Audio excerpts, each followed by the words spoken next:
ரஷ்ய எண்ணெய் நிறுவனங்கள் மீது அமெரிக்கா சமீபத்தில் விதித்துள்ள தடைகள் குறித்து இந்தியா ஆய்வு செய்து வருகிறது என இந்திய வெளியுறவுத்துறை செய்தி தொடர்பாளர் ரந்தீர் ஜெய்ஸ்வால் தெரிவித்துள்ளார். டெல்லியில் செய்தியாளர்களிடம் பேசிய ரந்தீர் ஜெய்ஸ்வால், ரஷ்ய எண்ணெய் நிறுவனங்கள் மீதான அமெரிக்காவின் சமீபத்திய தடைகள் குறித்து நாங்கள் ஆய்வு செய்து வருகிறோம். சர்வதேச சந்தை நிலவரத்துக்கு ஏற்ப எங்கள் முடிவுகள் இருப்பது வழக்கம். எரிசக்தி குறித்த கேள்விக்கான எங்கள் பதில் மற்றும் நிலைப்பாடு நன்கு அறியப்பட்டதாகும்.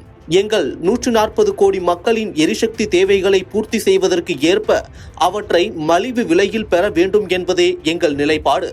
ஈரானின் சபாஹர் துறைமுகத்தின் மீது அமெரிக்கா தடை விதித்துள்ளது. அமெரிக்க தடைகளுக்கு 6 மாத காலத்துக்கு இந்தியா விலக்கு பெற்றுள்ளது. அமெரிக்காவுடனான வர்த்தக பேச்சுவார்த்தைகள் தொடர்ந்து நடைபெற்று வருகின்றன.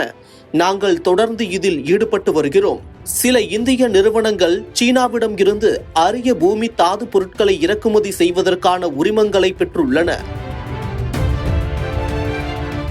தற்போது அமெரிக்க அதிபர் சீன அதிபருடன் பேச்சுவார்த்தை நடத்தியுள்ளார். இந்த பேச்சுவார்த்தைகள் களத்தில் எவ்வாறு செயல்படுகிறது என்பதை நாம் பார்க்க வேண்டும். சமீபத்தில் ஏற்றுக்கொள்ளப்பட்ட இந்தியா ஆப்கானிஸ்தான் கூட்டறிக்கையில் வலியுறுத்தியபடி நீர்மின் திட்டங்கள் உட்பட அதன் நீர் மேலாண்மையில் ஆப்கானை ஆதரிக்க இந்தியா தயாராக உள்ளது. இன்று இந்தியா ஆப்கானிஸ்தான் நட்பு அணை என்று அழைக்கப்படும் சல்மா அணை உட்பட 2 நாடுகளுக்கும் இடையே ஒத்துழைப்பின் வரலாறு உள்ளது.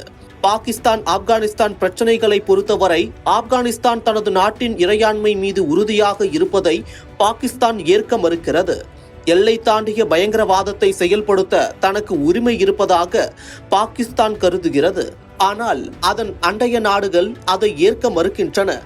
ஆப்கானிஸ்தானின் இறையாண்மை, பிராந்திய ஒருமைப்பாடு, சுதந்திரத்துக்கு இந்தியா முழு ஆதரவு அளிக்கிறது என தெரிவித்துள்ளார்.